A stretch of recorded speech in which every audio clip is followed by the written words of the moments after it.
Abra sua Bíblia, querido, em Lamentações, capítulo 3, verso 21. Lamentações, capítulo 3, verso 21, o texto também está aí para nós. E eu quero convidar você a atentar para esse texto e ler esse texto junto comigo. Vamos ler todos uma só voz? Quero trazer à memória aquilo que me dá esperança. Vamos ler de novo? Quero.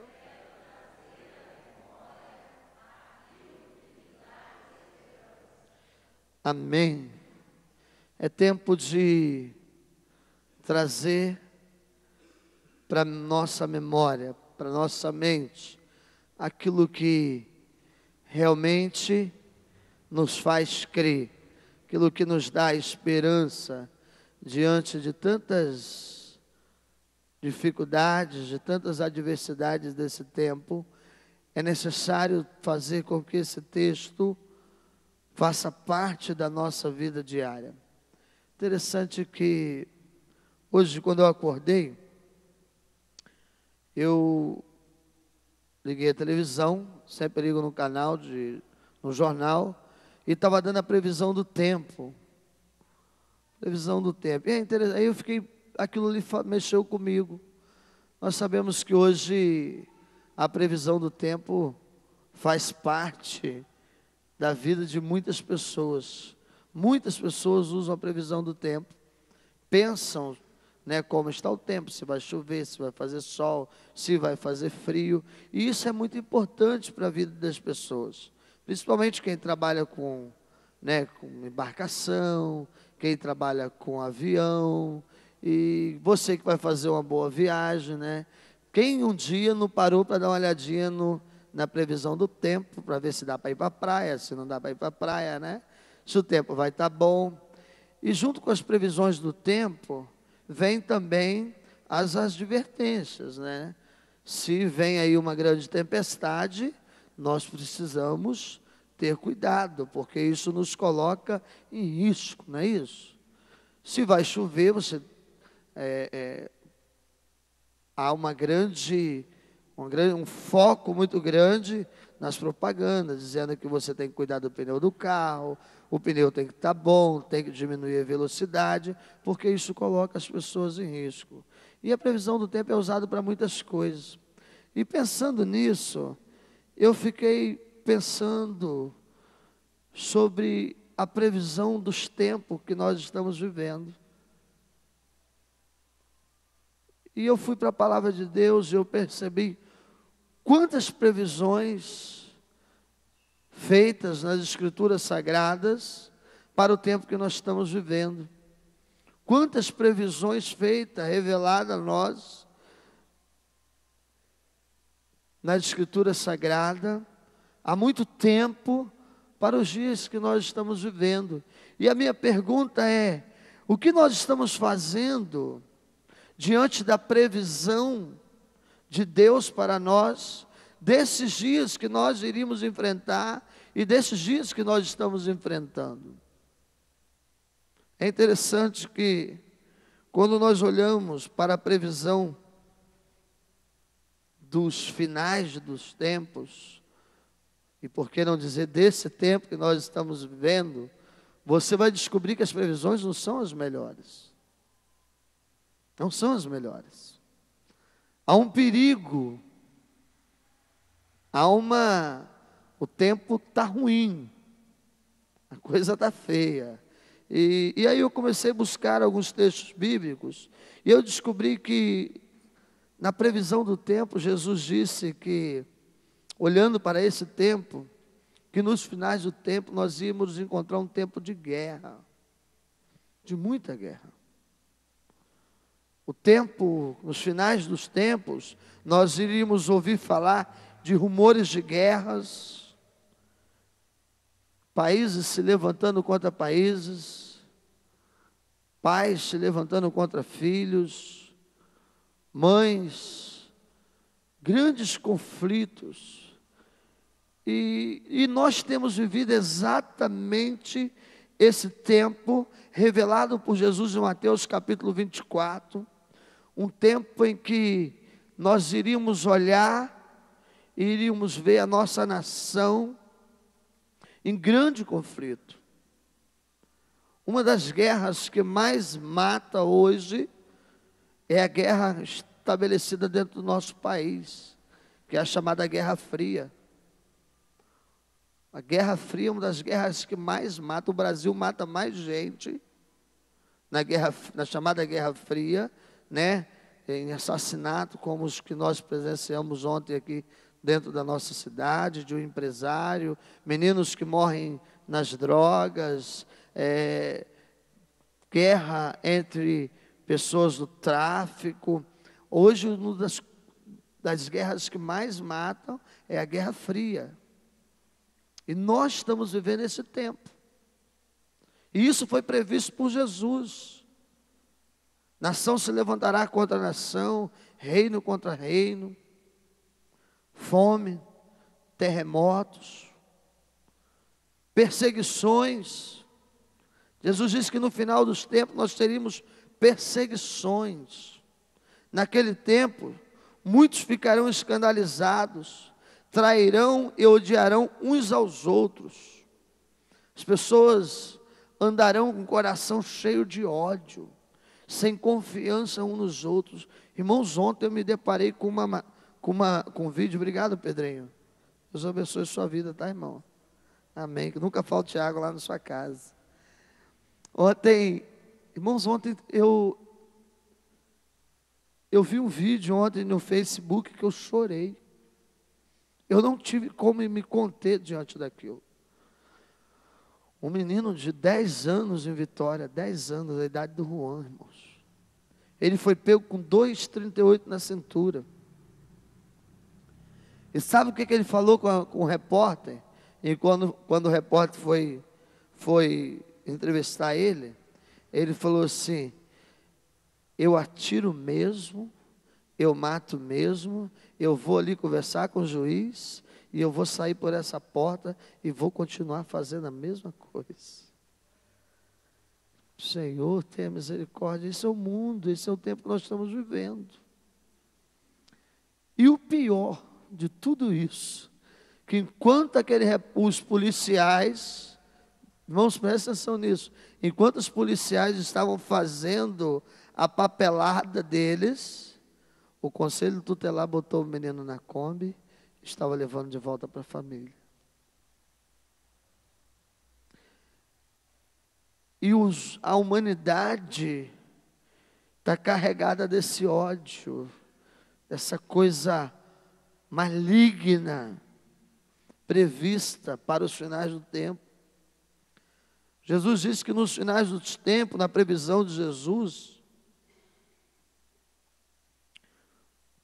nós íamos encontrar falsos profetas, homens se levantando em nome de Deus, com cara de servos de Deus, e numerosos falsos profetas surgirão, enganarão a muitos.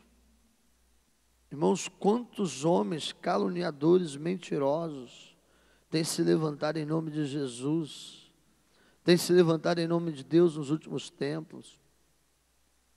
Homens roubadores, enganadores. Na previsão do tempo de Jesus, ele diz que nos últimos tempos nós íamos encontrar uma frieza enorme no coração do homem, devido ao aumento da maldade. O amor de muitos se esfriaria. Lê Mateus 24 depois. Por causa da maldade do coração, o amor das pessoas esfriariam. E aí, irmãos, isso é muito interessante a gente pensar, porque às vezes a gente pensa que, a gente sempre traz essa ideia que o amor se esfriaria em relação à igreja, né? Mas muitas vezes o amor da igreja se esfriaria em relação ao mundo, às pessoas caídas. Como amar um menino desse? Como amar?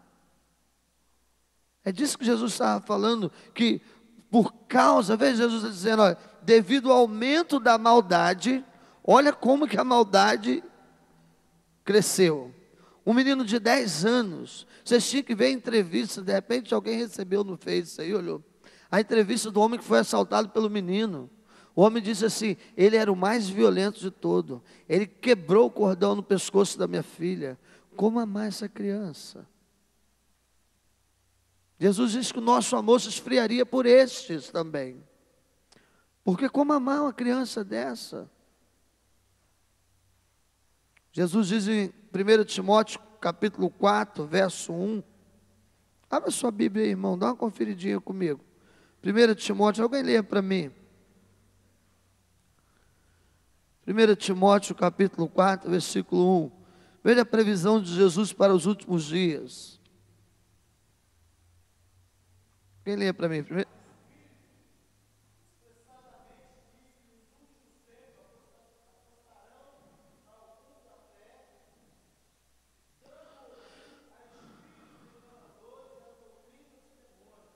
Parei um pouquinho.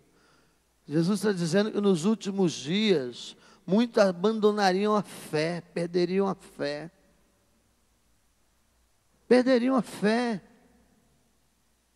Seguindo doutrinas humanas, doutrina de mentira. Abre agora 1 Timóteo 3, 2 Timóteo 3.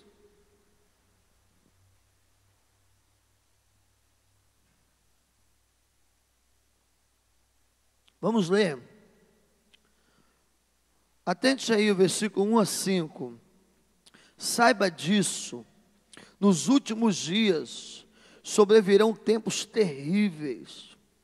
Os homens serão egoístas, avarentos, presunçosos, arrogantes, blasfêmios, desobedientes aos pais, ingratos, ímpios, sem amor pela família, irreconciliáveis, caluniadores, sem domínio próprio, cruéis, inimigo do bem, traidores, precipitados, soberbos, mais amantes dos prazeres do que amigo de Deus, tendo aparência de piedade, mas negando o seu poder.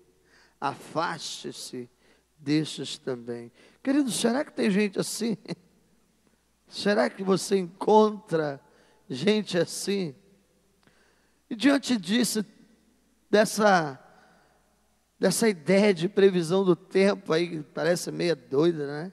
O pastor tem umas coisas meio doidas. Deus fala com o pastor até na previsão do tempo.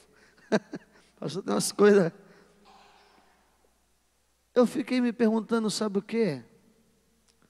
Diante da previsão aí do tempo, a gente se prepara para enfrentar a chuva, né? Você tem se preparado, querido? Você tem se preparado para esses dias?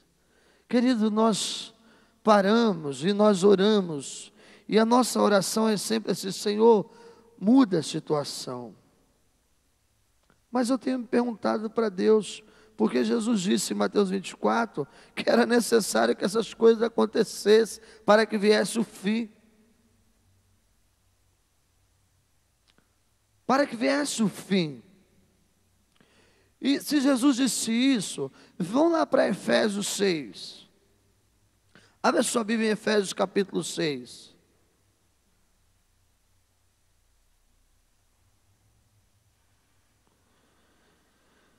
Efésios capítulo 6,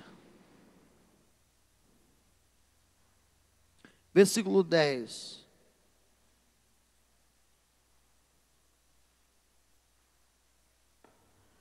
Finalmente, irmãos, fortaleçam-se no Senhor e na força do seu. Fortaleça no Senhor, irmãos.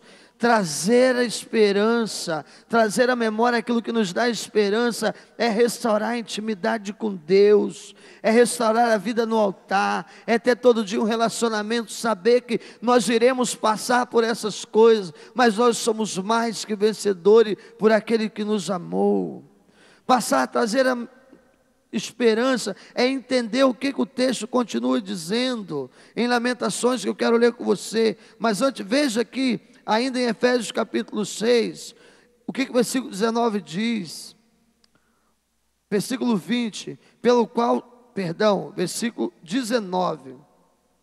Orem também por mim, para que quando eu falar seja me dada a mensagem, a fim de que destemidamente torne conhecido o ministério do Evangelho. Irmãos, Paulo estava pedindo à igreja que orasse por ele naquele tempo, para que ele pudesse continuar pregando. A igreja precisa continuar pregando, a igreja precisa usar essas coisas para anunciar o Evangelho. A igreja precisa pegar essas coisas para proclamar que um dia Jesus Cristo vai voltar para nos levar, e nesse dia Ele cumprirá as promessas dEle nas nossas vidas. Mateus 24, Jesus fala de todas essas coisas, e Ele vai falar que essas coisas vão vir mesmo, mas Ele encerra dizendo o seguinte: mas ainda não é o fim, porque o fim virá quando o Evangelho for pregado a toda criatura. Mateus capítulo 24, depois lê esse texto, querido. Mas ainda não é o fim, porque o fim será quando o Evangelho for pregado a todas as criaturas. E aí Paulo está dizendo: orem para que eu continue pregando. Ore para que a igreja continue cumprindo a sua missão. Ore para que nós possamos ser força. Ore para que nós possamos nos revestir da esperança eterna de Deus. Veja que o texto que nós lemos, o que o texto continua dizendo de Lamentações. Volte para Lamentações. Abra sua Bíblia em Lamentações capítulo 3, 21. Alguém leia para mim o versículo 22.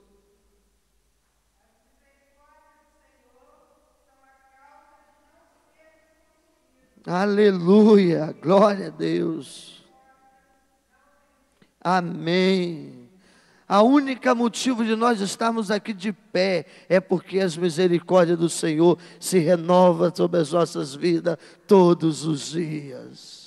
Não há outra razão de estarmos aqui, não há outra motivação, irmãos, para nós continuarmos enchendo o nosso coração de alegria. Por isso o texto vai dizer: tragam à memória de vocês o que te dá esperança, para de perder o foco, para de ficar levando a mente para vocês naquilo que é pequeno.